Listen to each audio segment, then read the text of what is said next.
केदारनाथ अपनी चारपाई पर बैठा है, थोड़ी पर हाथ रखे हुए किसी बहुत गहरी सोच में डूबा हुआ, जैसे कोई बहुत बड़ा वैज्ञानिक हो। उसकी पत्नी फूलवती पास ही बैठी सब्जियां काट रही है। कुछ देर शांति रहती है, फिर अचानक केदारनाथ एक गहरी और निराश आह भरते हुए कहता है, हे भगवान, ये गरीबी भी क्या चीज है। दिन रात मिट्टी में मिल जाओ, पसीना बहाओ, फिर भी हाथ में कुछ नहीं आता। खेती में जो लगाओ वो भी वापस नहीं मिलता। फूलवती, क्या हम ऐसे ही घुट घुट कर जिएंगे और ऐसे ही मर जाएंगे? हमारी किस्मत का ताला कब खुलेगा? फूलवती चाकू नीचे रखकर थोड़ी झुंझलाहट के साथ कहती है, सुबह सुबह फिर से शुरू हो गए आप। जो है उसमें सुकून से जीना क्यों नहीं सीखते? क्या परेशानी है आपको? 3 वक्त की रोटी तो मिल रही है ना। हम कोई शहर के बड़े सेठ तो है नहीं जो तिजोरियां भरनी है। और वैसे भी आज तक आपके किसी भी महान प्रयोग से हमें कोई फायदा नहीं हुआ है। सेठ नहीं है तो क्या सेठ बनने का सपना भी ना देखूं? क्या हमेशा वही पुरानी घिसी पिटी जिंदगी जीनी है? इस बार मेरे पास एक ऐसा कमाल का आइडिया है कि एक ही झटके में हमारी और इस गांव की किस्मत बदल जाएगी। फूलवती हंसते हुए और थोड़ा व्यंग से कहती है, रहने दीजिए महाराज। मैं हाथ जोड़ती हूँ। मुझे पता है फिर से कोई खुराफाती और अजीब आइडिया आया होगा आपके दिमाग में। पिछली बार क्या कहा था आपने? शहर से रंग बिरंगे छाते लाऊंगा, बारिश में बेचेंगे तो पैसों की बारिश होगी। क्या हुआ उसका? जब छाते खोले तो वो हवा में उल्टे हो गए। ना बारिश से बचाया ना धूप से। हमारे बचे कुचे पैसे भी डूब गए। हमें नहीं चाहिए आपके नए आइडिया। अरे फूलवती, उस छाते वाले व्यापार में मेरी गलती थोड़ी थी। उस दिन हवा ही कुछ ज्यादा तेज चल रही थी। मैं कोई मौसम विभाग वाला थोड़ी हूँ जो सब पहले से जान लूं। लेकिन इस बार का प्लान बिल्कुल पक्का है, कोई रिस्क नहीं है। हमारी जो वो मेन रोड के पास वाली छोटी सी खाली जमीन है ना, मैं सोच रहा हूँ वहाँ एक ढाबा खोल लूं।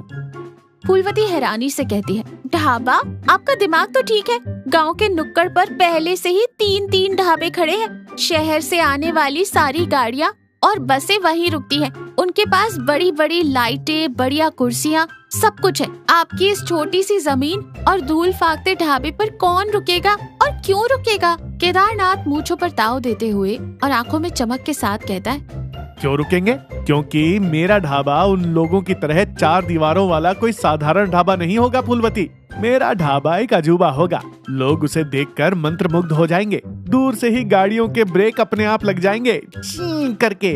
फूलवती पूरी तरह कंफ्यूज होकर कहती है, अजूबा ढाबा? मतलब क्या आप ढाबे के नीचे पहिए लगाने वाले हैं?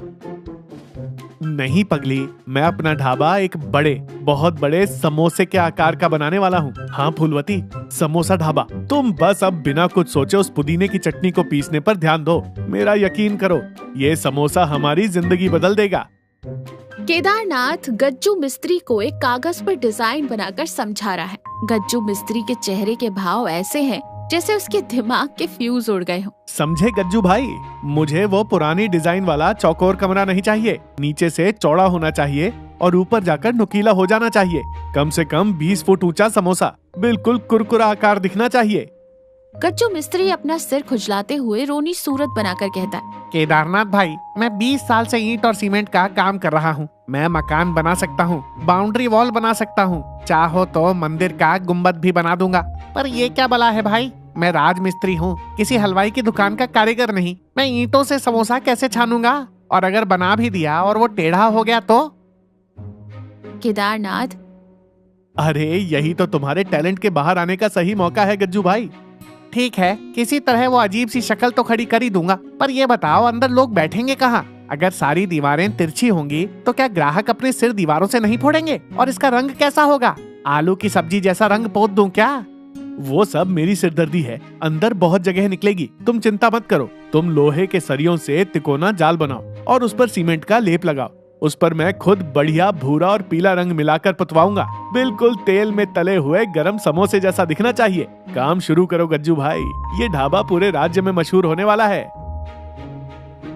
केदारनाथ अपने दोस्त धर्मपाल के साथ चाय पी रहा है। धर्मपाल के चेहरे पर साफ हंसी और व्यंग दिख रहा है। चाय की चुस्की लेते हुए वो कहता है, क्या यार केदारनाथ, पूरे गांव में ढिंढोरा पिट रहा है कि तू मेन रोड पर कोई अजूबा खड़ा कर रहा है। कोई कह रहा है कि तूने एलियंस का स्पेसशिप बनाया है, कोई कह रहा है मिस्र का पिरामिड खड़ा कर दिया है। अरे भाई, वो पहलवान ढाबे वाले के यहाँ भी लोग नहीं जा रहे हैं आजकल। तेरे इस अजूबे में कौन आएगा? केदारनाथ। आएंगे धर्मपाल, सब आएंगे। वो कोई स्पेसशिप नहीं है, ना ही कोई पिरामिड है। मेरे ढाबे की शक्ल देखते ही लोगों के मुंह में पानी आ जाएगा। वो एक बहुत बड़ा गर्मा गर्म समोसा है। धर्मपाल के गले में चाय अटक जाती है। अरे बाप रे, समोसा ढाबा! मुझे तो लगता था तू सिर्फ सपने देखता है, पर तू तो सच में पागल हो गया है मेरे भाई। लोग समोसे के अंदर बैठकर समोसा खाएंगे। हाँ बिल्कुल, यही तो मेरा नया कॉन्सेप्ट है। और सोच, अगर किसी रात को ग्राहकों को बहुत जोरों की भूख लग गई तो वो तेरे ढाबे की दीवारें ही ना चबा जाए। कम से कम ढाबे के बगल में एक चटनी के आकार का बाथरूम भी बनवा देना भाई। कल को तुझे देखकर गांव का कोई और आदमी जलेबी के आकार का घर बना लेगा। हमारा गांव गांव कहाँ रहेगा, मिठाई की दुकान बन जाएगा। केदारनाथ थोड़ा गंभीर होकर कहता है। तू अभी मजाक उड़ा ले मेरे दोस्त। जो लोग दुनिया से कुछ अलग सोचते हैं, दुनिया पहले उन्हें पागल ही कहती है। तू खुद देखना, जब लोग उस समोसे को देखेंगे तो उनकी गाड़ियों के ब्रेक अपने आप लग जाएंगे। उस दिन मैं मुस्कुराऊंगा और तू हैरान खड़ा देखता रहेगा। ढाबा बनकर तैयार हो चुका है। रोड के किनारे एक विशाल 20 फुट का समोसा खड़ा है। उस पर बिल्कुल तले हुए समोसे जैसा पीला भूरा रंग है। ऊपर एक बोर्ड चमक रहा है, समोसा ढाबा। शक्ल अजूबा, स्वाद लाजवाब। केदारनाथ और फूलवती सुबह से इंतजार कर रहे हैं। अब दोपहर हो चुकी है, एक भी ग्राहक नहीं आया। फूलवती बेचैनी से इधर उधर टहलते हुए कहती है, केदारनाथ जी, मुझे अब बहुत डर लग रहा है। दोपहर ढल रही है, एक परिंदा भी नहीं फड़फड़ाया यहाँ। हमारे पास जो भी जमा पूंजी थी, मेरे थोड़े बहुत गहने और वो जमीन पर लिया गया कर्ज, सब इसमें लगा दिया। अगर आज कोई नहीं आया तो कल से हम सड़क पर आ जाएंगे। मुझे लगता है आपकी बात मानकर मैंने जिंदगी की सबसे बड़ी भूल कर दी है। केदारनाथ अंदर से डरा हुआ है, लेकिन बाहर से हिम्मत दिखाते हुए कहता है, हौसला रख फूलवती, मेरा भरोसा कभी नहीं टूटता। लोग हमेशा नई चीजों को पसंद करते हैं। तू बस गैस पे वो गर्मा गर्म आलू गोभी वाले समोसे और मिर्ची के पकौड़े तैयार रख। तभी अचानक दूर से एक चमचमाती कार तेजी से आती है और समोसा ढाबा के ठीक सामने जोर से ब्रेक मारती है। कार से राहुल और नेहा नाम के 2 शहर के लड़के लड़की बाहर निकलते हैं। उनके हाथों में महंगे फोन और कैमरास हैं।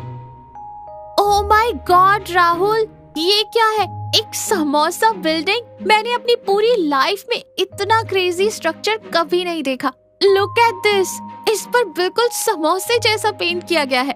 अनबिलीवेबल यार, ये तो पक्का हमारे इंस्टाग्राम और यूट्यूब के लिए एक सुपर वायरल स्पॉट है। कम ऑन नेहा, इसके सामने खड़ी हो जा। मैं तेरी फोटो क्लिक करता हूँ। हम इसका कैप्शन डालेंगे, दुनिया का सबसे बड़ा समोसा।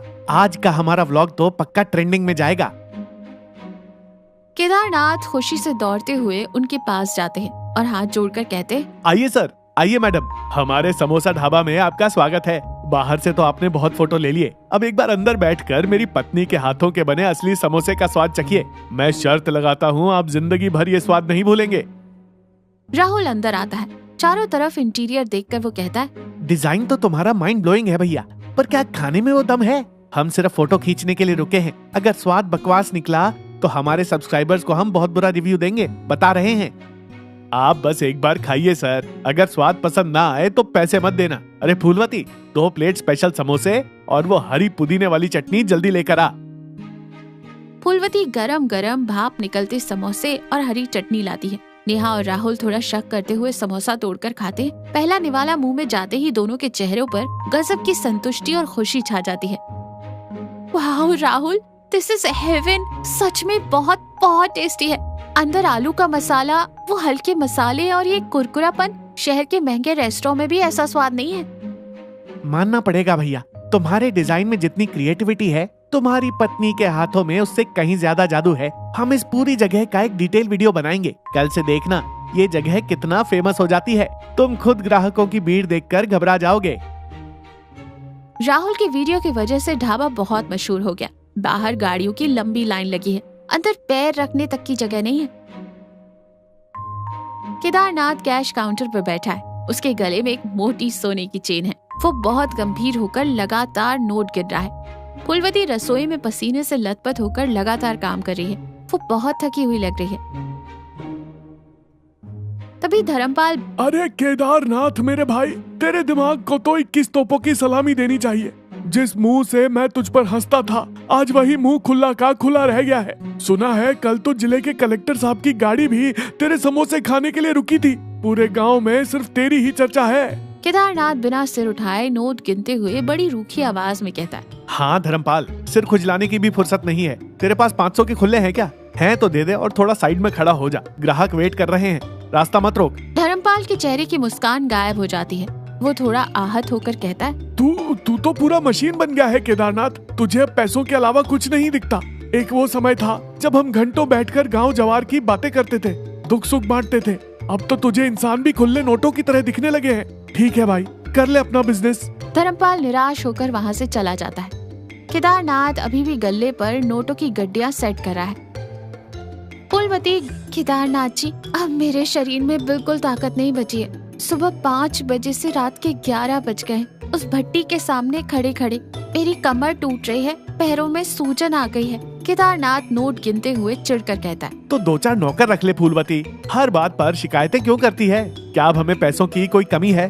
दिन का 10-15 हजार छाप रहे हैं हम। भूल गई वो दिन जब 100 रुपए के लिए भी दूसरों का मुंह ताकते थे? इसी दिन के लिए तो हमने इतनी मेहनत की थी ना। फूलवती की आंखें हल्की सी नम हो जाती हैं। हाँ, पैसे के लिए ढाबा खोला था, सच है, पर इस तरह से अपनी शांति और सुकून बेचकर जीने के लिए नहीं। हम दोनों को आपस में प्यार से बात किए कितने हफ्ते बीत गए, याद है आपको? और आप तो मुझसे ठीक से बात तक नहीं करते, सिर्फ ऑर्डर्स देते हैं। हमारे दोस्त, हमारे अपने सब हमसे दूर हो रहे हैं। ऐसा पैसा किस काम का जो हमें मशीन बना दे? इंसान को पैसों की जरूरत है, पर इंसान के अंदर इंसानियत भी तो बची रहनी चाहिए ना। बूढ़ा आदमी काउंटर के पास आकर कांपती और कमजोर आवाज में कहता है, बाबूजी, बेटा, यहाँ खाने के लिए कुछ मिल जाएगा क्या? 2 दिन हो गए हैं, पेट में अन्न का एक दाना नहीं गया। भगवान के लिए थोड़ी दया करो बेटा। पास ही टेबल पर समोसे खा रहा एक सूट बूट वाला आदमी, अरे भैया, ये किसे अंदर घुसने दिया तुमने? कितनी बदबू आ रही है। हम यहाँ इतना पैसा देकर साफ सुथरा खाने आते हैं और तुम इन भिखारियों को अंदर ले आते हो। हमारा तो खाने का मूड ही खराब हो गया। इसे फौरन बाहर निकालो, वरना हम अभी उठकर जा रहे हैं।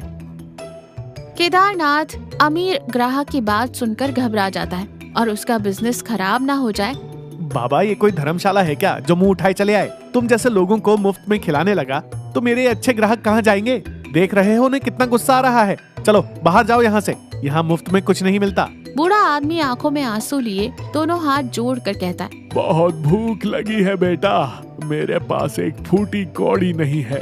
अगर तुम्हारे पास कोई झूठा खाना या किसी की प्लेट में बचा हुआ बासी खाना हो जिसे तुम फेंकने वाले हो, वही मुझे पीछे कोने में दे दो। मैं वही खाकर अपनी जान बचा लूंगा। मैं बाहर धूप में बैठ जाता हूँ। केदारनाथ उसे धक्के मारकर निकालने के लिए अपना हाथ उठाता है। तभी अचानक उसके कानों में फूलवती की कल रात कही हुई बातें गूंजने लगती हैं। हमारे अपनों को दूर कर दे, ऐसा पैसा किस काम का? इंसान के अंदर इंसानियत भी बचनी चाहिए। केदारनाथ अचानक रुक जाता है। वो पीछे मुड़कर अपने रुपयों से भरे गल्ले को देखता है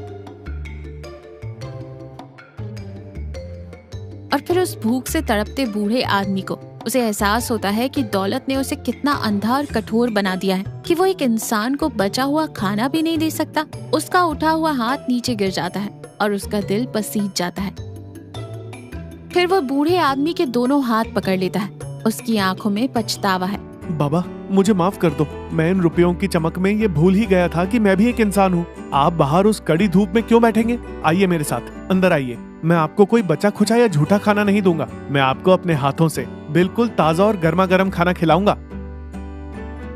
केदारनाथ उस अमीर ग्राहक की तरफ पलटकर सख्त आवाज में कहता है, सर, अगर आपको तकलीफ है तो आप जा सकते हैं, लेकिन ये बाबा आज यहीं इसी टेबल पर बैठकर खाएंगे। फिर केदारनाथ दौड़कर रसोई में जाता है।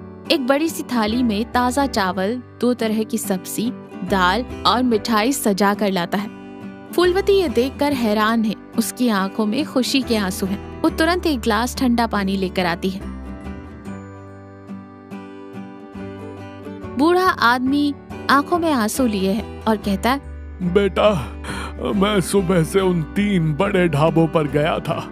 सबने मुझे गालियां देकर भगा दिया। तुमने मुझे अपने माता पिता की तरह सम्मान देकर खाना खिलाया है। आज मेरा पेट ही नहीं, आत्मा भी तृप्त हो गई है। तुम्हारा ये ढाबा हमेशा ऐसा ही चलता रहे। वो उन्हें दिल से आशीर्वाद देकर वहाँ से चला जाता है।